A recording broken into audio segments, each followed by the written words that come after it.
Hi friends అందరికీ welcome back to our channel YR kitchen and vlogs. Friends ఈరోజు video మాత్రం అస్సలు skip చేయకుండా మొత్తం చూడాల్సిందేనండి.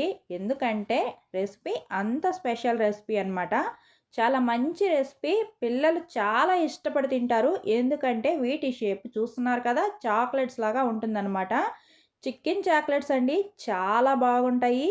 చూడండి, హాట్ ఐటము పిల్లలు అడిగినప్పుడు చాక్లెట్స్ ఇవ్వకుండా ఇలాంటివి తయారు చేసి పెట్టారనుకోండి, ఇక ఎప్పటికీ చాక్లెట్స్ అడగరనమాట. అసలే వర్షాకాలం కదా, మరి స్వీట్గా చాక్లెట్స్ తింటే జలుబు చేస్తుంది, జ్వరం వస్తుంది. అందుకే ఇలా హాట్ చాక్లెట్స్ అయితే ప్రిపేర్ చేసి పిల్లలకైతే పెట్టేసేయండి. అందులో వీటిని చికెన్ తోటి తయారు చేసుకుంటాం కాబట్టి చాలా టేస్టీగా ఉంటాయి, పిల్లలు కూడా ఇష్టంగా తింటారు. చూస్తున్నారు కదా, నేను ఈ చాక్లెట్స్ ప్రిపేర్ చేయడం కోసము ఇక్కడ కొంచెం చికెన్ అయితే తీసుకున్నాను. మ్యాక్సిమం బోన్స్ లేకుండా ఉండే చికెనే తీసుకోండి.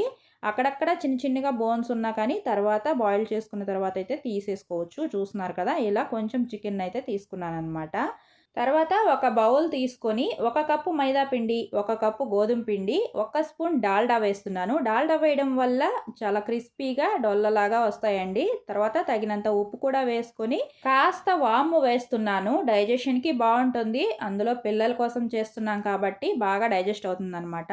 తర్వాత ఈ డాల్డాని ఈ వాము ఉప్పు మొత్తం పిండికి పట్టుకునేటట్టుగా మంచిగా మిక్స్ చేసుకోవాలి. తర్వాతే వాటర్ పోసుకొని కలుపుకోవాలన్నమాట. కొంచెం కొంచెం వాటర్ పోసుకుంటూ మనం పూరీ పిండి కలుపుకుంటాం కదా, అలా అయితే మంచిగా సాఫ్ట్ ముద్దలాగా వచ్చేలాగా కలుపుకొని పక్కన పెట్టుకోవాలి. నీళ్లు మాత్రం కొంచెం కొంచెం పోసుకొని చూసుకుంటూ కలుపుకోవాలండి. పిండి కలపటంలోనే చాక్లెట్స్ అనేవి ఎంత క్రిస్పీగా మెతువుగా వస్తాయో డిపెండ్ అయి ఉంటుంది. పిండినైతే ఇలా ముద్దలా వచ్చేలాగా కలుపుకోవాలి. చూస్తున్నారు కదా, వీడియోలో చూపించినట్లుగా ఒత్తినట్టు కలుపుకుంటూ ఉంటే మనం ముందే పిండికి డాల్డా పట్టించాం కాబట్టి, చూస్తున్నారు కదా, జూమ్ చేసి చూపిస్తున్నాను, ఇలా పొరలు పొరలలాగా అయితే కలిపేటప్పుడే విడిపోయినట్టుగా వస్తుంది. అలా అయితే రావాలి. ఇలా రోల్ చేసుకున్నట్టుగా కలుపుకుంటే అలా వస్తుందన్నమాట.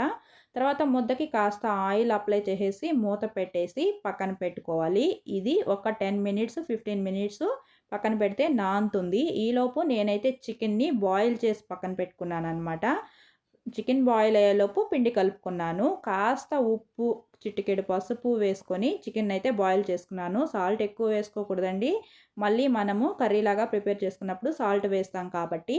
తర్వాత ఉడికించుకున్న చికెన్ని ఇలా సన్నగా పీసెస్ లాగా కట్ చేసుకుంటున్నాను. చేత్తోనే ఇలా తీస్తే పీసులు పీసులుగా వచ్చేస్తుంది కదా, అలా అయితే చికెన్ మొత్తాన్ని తీసుకొని సన్నగా ఇలా చిన్న చిన్న ముక్కల్లాగా అయితే తీసుకొని పెట్టుకోవాలన్నమాట. ఇలా అయితే రావాలి. ఇలా చేసుకునేటప్పుడు ఏదైనా బోన్స్ అక్కడక్కడ తగిలితే ఇలా తీసేసుకోవాలన్నమాట. తర్వాత పొయ్యి మీద ప్యాన్ పెట్టుకొని కాస్త నూనె వేసుకోవాలి. 1 స్పూన్ ఆయిల్ వేస్తే సరిపోతుంది. తర్వాత ఒక ఉల్లిపాయని ఇలా సన్నగా కట్ చేసుకుని వేసుకుంటున్నాను.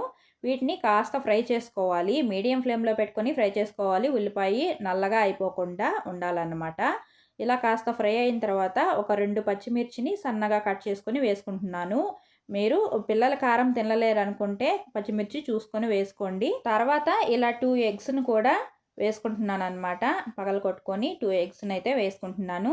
ఈ ఎగ్స్ సిమ్లో పెట్టుకొని మాత్రమే వేసుకోవాలండి. సిమ్లో పెట్టుకొని నిదానంగా నీట్గా కలుపుకోవాలి. లేదంటే అడుగున మాడిపోయినట్టుగా అయిపోయి బాయిల్ అయిపోయినట్టుగా క్రిస్పీగా అయిపోతుంది. అలా కాకుండా స్లో ఫ్లేమ్లో పెట్టుకొని వీడియోలో చూపిస్తున్నట్లుగా ఇలా తిప్పుకుంటూ కనుక కలుపుకున్నట్టయితే ఎగ్ సాఫ్ట్గా ఉంటుంది, ఉడుకుతుంది. ఇలా వైట్ కలర్లోనే ఉంటుందన్నమాట. మంచి కలర్ అయితే వస్తుంది స్టఫింగ్కి. చూడండి, ఇలా అయితే అయిపోతుంది. ఒక 5 నిమిషాలు ఓపికగా కలుపుకుంటే ఇలా వైట్ కలర్లోనే ఎగ్ బాయిల్ అయిపోతుందన్నమాట. ఇలా అయిపోయిన తర్వాత పీసెస్ లాగా చేసుకున్న చికెన్ కూడా వేసి కలుపుకోవాలి. ఇది నీట్గా కలిసిన తర్వాత కాస్త పసుపు, రుచికి సరిపడా ఉప్పు, కాస్త చాట్ మసాలా, చికెన్ మసాలా, కాస్త మిరియాల పొడి వేసుకొని మంచిగా కలుపుకోవాలన్నమాట. ఉప్పు కాస్త వేసుకోవాలి, ఎందుకంటే మనం చాట్ మసాలా, చికెన్ మసాలా కూడా వేస్తున్నాం కాబట్టి. ఆల్రెడీ చికెన్ బాయిల్ చేసేటప్పుడు కాస్త వేసాం కాబట్టి. తర్వాత ఒక 2-3 స్పూన్స్ శనగపిండి అండి. శనగపిండిని ఇలా వాటర్ లాగా కలుపుకొని ఇందులో వేసేసి ఒకసారి కలుపుకోవాలన్నమాట. ఈ శనగపిండి వేయడం వల్ల చికెన్ మిక్స్చర్కి అంతా బైండింగ్ వస్తుంది. మనం స్టఫింగ్ పెట్టుకున్నప్పుడు మంచిగా ఉంటుందన్నమాట. ఇలా శనగపిండిని స్లో ఫ్లేమ్లో పెట్టుకొని మంచిగా కలిపేసుకొని ఇలా ముద్ద స్ట్రక్చర్ లాగా వచ్చేలాగా చూసుకోవాలి. ఇది కాస్త గోరువెచ్చగా ఉన్నప్పుడే ఇలా ముద్దలు చేసుకోవాలండి. బాగా చల్లారిపోతే మళ్ళీ పొడి పొడిగా అయిపోతుంది. కాస్త వేడి ఉన్నప్పుడు మాత్రమే ఇలా ముద్దలు చేసుకుంటే స్టఫింగ్ మొత్తము ఇలా ముద్దలాగా అయితే వస్తుంది. నేనైతే అన్నీ ఇలా ఒకదాని తర్వాత ఒకటి ముద్దలు చేసుకొని పెట్టేసుకున్నాను. చూస్తున్నారు కదా, ఇలా కొంచెం ప్రెస్ చేసుకుంటే మనం పెట్టుకున్నప్పుడు మళ్ళీ నీట్గా ఉంటుందన్నమాట. ఇలాగే అన్నీ ప్రిపేర్ చేసుకొని పక్కన పెట్టుకున్నాను. చూడండి, తర్వాత మనం కలిపి పెట్టుకున్న పిండిని ఇలా షీట్స్ లాగా ఒత్తుకోవాలి. మొత్తం ఒత్తేది మొత్తం చూపిస్తే మళ్ళీ వీడియో లెంతీ అయిపోతుందని నేను ఆల్రెడీ ఒత్తేసి పక్కన పెట్టానండి. చూడండి, ఇలా ప్రిపేర్ చేసుకుంటే సరిపోతుంది. పూరీల్లాగా ఒత్తుకున్నాక సైడ్స్ ఒక రవ్వ కట్ చేసేసుకొని ఇలా స్క్వేర్ షీట్స్ లాగా చేసుకోవాలన్నమాట. మరీ లావుగా కాకుండా మరీ పల్చగా కాకుండా చేసుకోవాలి. ఆల్రెడీ మనం వాము వేసాం కాబట్టి మళ్ళీ స్టఫింగ్ మొత్తం బయటకు వచ్చేస్తుంది చిల్లులు పడి. కాబట్టి కాస్త మందంగా ఉండేలాగా ఇలా ఒత్తుకున్నాక ఇలా స్టఫింగ్ని మధ్యలో పెట్టుకొని ఒక లేయరు ఫోల్డ్ చేసిన తర్వాత వీడియోలో చూపిస్తున్నట్టుగా కాస్త మైదా పిండిని ఇలా వాటర్లో కలుపుకొని పేస్ట్ లాగా అవుతుంది కదా, దాన్ని ఇలా ప్యాక్ చేయడం కోసం యూస్ చేయాలన్నమాట. లేదంటే విడిపోయి మిక్స్చర్ మొత్తము ఆయిల్లోకి స్ప్రెడ్ అయిపోతుంది. అస్సలు మొత్తం పాడైపోతాయి అన్నమాట. ఇది చాలా కేర్ఫుల్గా చూడండి. అందుకే స్లోగా చూపిస్తున్నాను. మనం ప్రిపరేషన్ మొత్తము ఈ చాక్లెట్స్ తయారు చేయడంలోనే ఉంటుంది కదా, లేదంటే ఆయిల్లోకి మొత్తం మిక్స్చర్ అంతా స్ప్రెడ్ అయిపోయి మొత్తం పాడైపోతుంది. చూడండి, చాక్లెట్స్ని ఎలా ప్రిపేర్ చేస్తున్నానో ఇలా ఫోల్డ్ చేసుకొని మంచిగా బైండింగ్ పెట్టి అంటించేసిన తర్వాత 2 సైడ్స్ ఇలా ఎడ్జెస్ పట్టుకొని ఇలా మధ్యలోకి ఫోల్డ్ చేసినట్టుగా నొక్కినట్టయితే 2 ఎడ్జెస్ కూడా ఇలా అయితే అతుక్కుంటాయి మంచిగా. స్లోగా చూడండి, ఇలా చేసుకుంటేనే చాక్లెట్స్ మంచి షేప్లో వస్తాయి. తర్వాత ఫోర్క్ తోటి ఇలా కాస్త ఎడ్జెస్ మంచిగా ప్రెస్ చేసేస్తే లీక్ అవ్వకుండా ఉంటుందన్నమాట. తర్వాత ఒక సైడ్ పట్టుకొని ఇలా కాస్త ట్విస్ట్ చేయాలన్నమాట. ట్విస్ట్ చేస్తే చాక్లెట్స్ లాగే వస్తాయి. అచ్చం చాక్లెట్స్ మనం ఎలా ర్యాప్ చేస్తామో అలాగే వస్తాయి. అటు సైడ్ది ఒక సైడ్కి ఫోల్డ్ చేసాం కదా, ఇటు సైడ్ది ఇంకొక సైడ్కి ట్విస్ట్ చేయాలన్నమాట, ఆపోజిట్ సైడ్కి.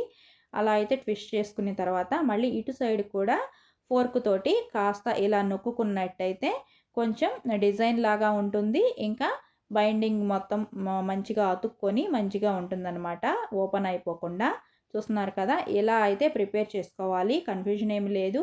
అంతగా అర్థం కాకపోతే మళ్ళీ వెనక్కి వెళ్ళి సెకండ్ టైం చూడండి, నీట్గా అర్థమైపోతుంది. చాలా ఈజీగా ప్రిపేర్ చేసుకోవచ్చు. నేనైతే అన్నీ అలా ప్రిపేర్ చేసి పెట్టేశాను అనమాట. తర్వాత పొయ్యి మీద ప్యాన్ పెట్టుకొని డీప్ ఫ్రై కోసం ఆయిల్ వేసుకొని స్లోగా ఒకదాని తర్వాత ఒకటి ఆయిల్లో అయితే వేసుకొని డీప్ ఫ్రై అయితే చేసుకోవాలి. ఎక్కువ వేసుకోవద్దండి, ఎందుకంటే సైడ్స్ పల్చగా ఉంది కదా, అది విరిగిపోయే ఛాన్స్ ఉంటుంది. మళ్ళీ షేప్ మిస్ అయిపోతుంది అనమాట. ఇలా ప్యాన్లో పట్టినన్ని వరకే కొంచెం వెల్తిగా ఉండేటట్టుగానే వేసుకొని చాలా కేర్ఫుల్గా ఇలా టర్న్ చేసుకుంటూ ఇలా గోల్డెన్ బ్రౌన్ కలర్ వచ్చే వరకు ఫ్రై చేసుకొని పక్కన పెట్టుకోవాలి. చాలా ఈజీగా ప్రిపేర్ చేసుకోవచ్చు. పిల్లలు ఈ షేప్ చూసి చాలా ఇష్టంగా తింటారండి. ఇలా ఫ్రై చేసుకునేటప్పుడు ఆయిల్ హీట్ ఎక్కువ లేకుండా మీడియం టు సిమ్ ఫ్లేమ్లోకి అడ్జస్ట్ చేసుకుంటూ వేయించుకోవాలి. దీన్ని బ్రేక్ చేస్తుంటేనే సౌండ్ చూడండి ఎంత క్రిస్పీగా వస్తుందో. వింటున్నారు కదా, ఇలా అయితే చాలా క్రిస్పీగా ఇంకా కొంచెం లోపల సాఫ్ట్గా చాలా టేస్టీగా పిల్లలకి ఇష్టపడేలాగా చాలా బాగుంటాయండి. ఈ రెసిపీ కనుక మీరు ట్రై చేయకుండా వదిలేస్తే ఒక మంచి స్నాక్ రెసిపీని అయితే మిస్ అయిపోతారు. ట్రై చేసి ఎలా వచ్చిందో కామెంట్లో చెప్పండి. ఈ వీడియోకి ఒక లైక్ చేయండి, ఛానల్ని సబ్స్క్రైబ్ చేసుకోండి. కొత్త వాళ్ళు చూస్తుంటే ఒకసారి ఛానల్ని వెరిఫై చేయండి. మరో మంచి వీడియోతో మళ్ళీ కలుద్దాం. Bye friends.